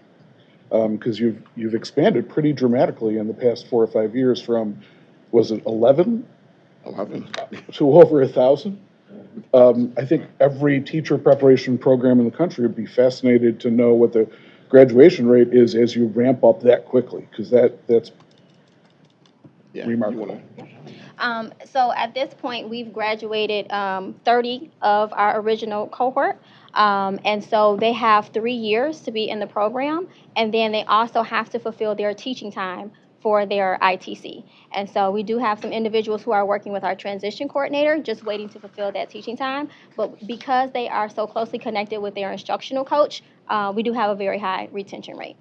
So 30 out of 1,000 so far? 30 out of 1,000, yes.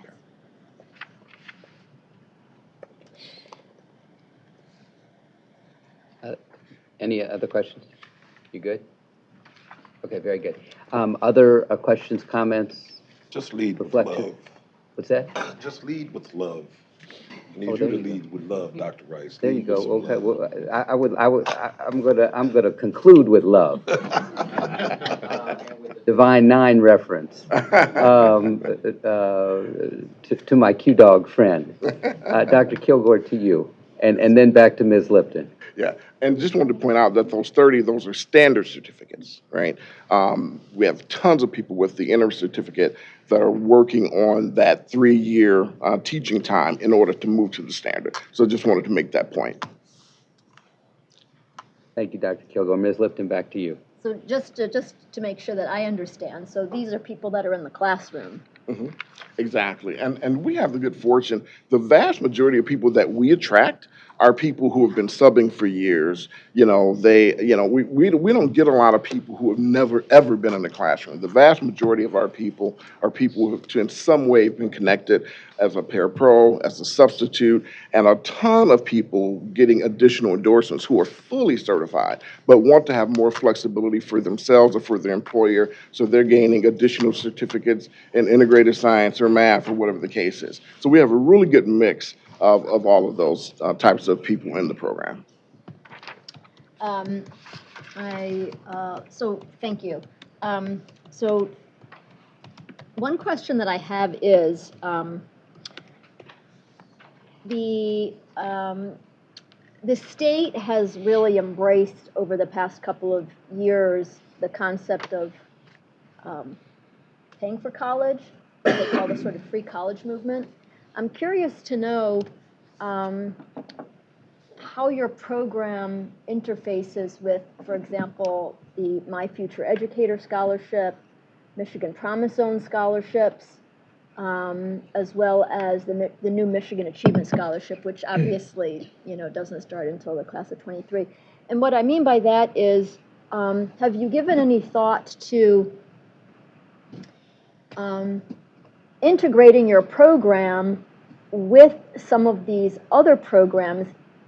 And now I'm just going to make a shameless plug for Michigan Promise Zones, that actually get students, and based on scholarships that are available, do have a large influence in terms of what the student ultimately studies.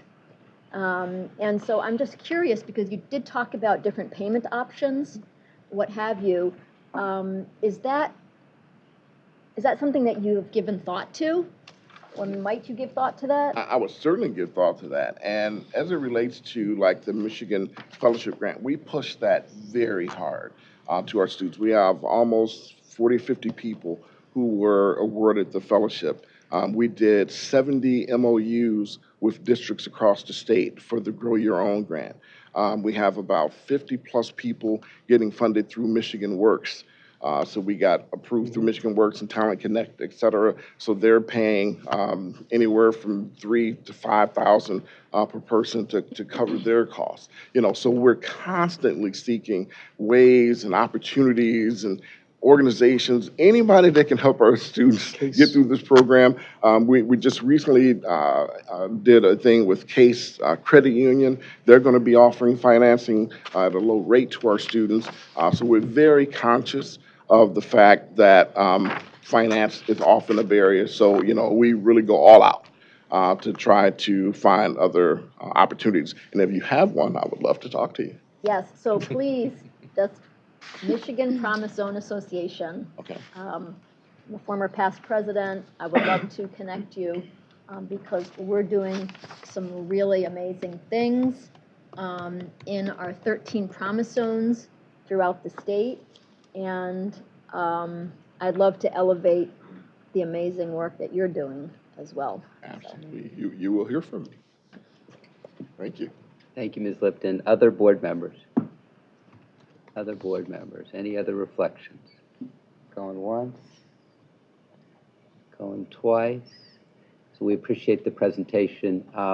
Just to note that your programs, among others, are the reasons that we've increased our numbers over the last 4 years, 9,500 to 13,000 plus, and anticipate that they are going to continue to grow in the ensuing years with the infusion of $575 million from the state, $305 million for scholarships or fellowships, $175 million for the Grow Your Own programs to which you referred, $50 million for the student teacher stipends. That's a big injection of investment into the teaching profession. I was really cheered not simply by the work on the front end, but the work on the back end, because the first 3 years of teaching really are very, very hard, and the first year is particularly brutal for young people or not so young people who think they know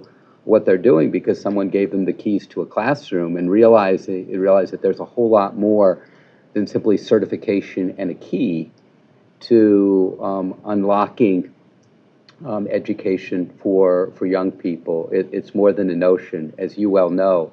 And that support over the first 3 years is really critical to making people who have the capacity but not the experience feeling fully efficacious to do their job. So I would say, Mr. Bullock, that is in part leading with love, recognizing and lifting up their leading with love in that effort. It's been a while since we had a reference to the Divine Nine at the table, but we appreciate that, and you should know that there are others in the room affiliated with the Divine Nine besides those that you named. So we appreciate it. We appreciate you. Thank you so much for your presentation. Keep on doing great things for our young people. We have miles to go before we sleep, to paraphrase Frost. Thank you. Thank you. Thank you.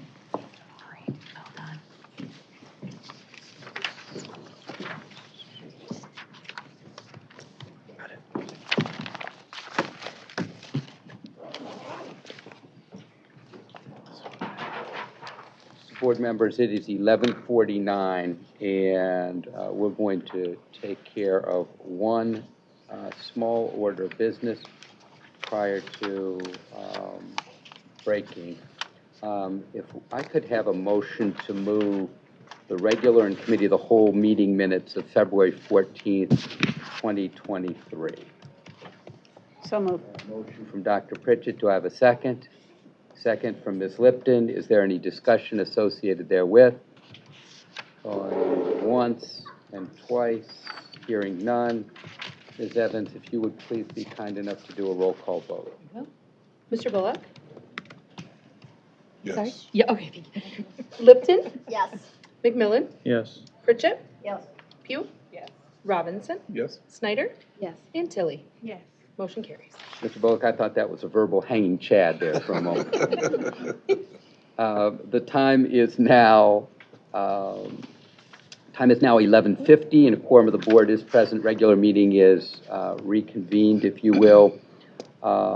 As you are aware, board members, the superintendent's annual evaluation is on the agenda this afternoon. According to Section 8(1)A of the Open Meetings Act, a public officer can request a closed session to consider a periodic personnel evaluation, which is typically the case.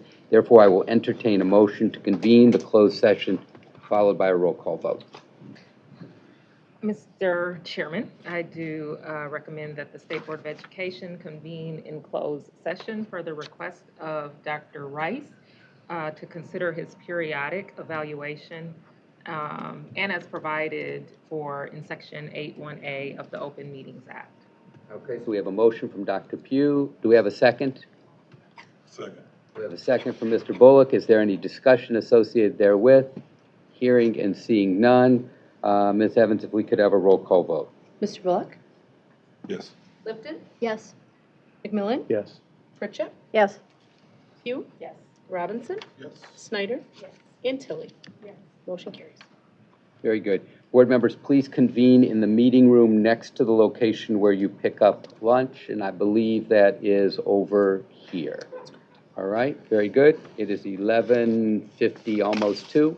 We will see you in 5 minutes. Thank you. We'll be back.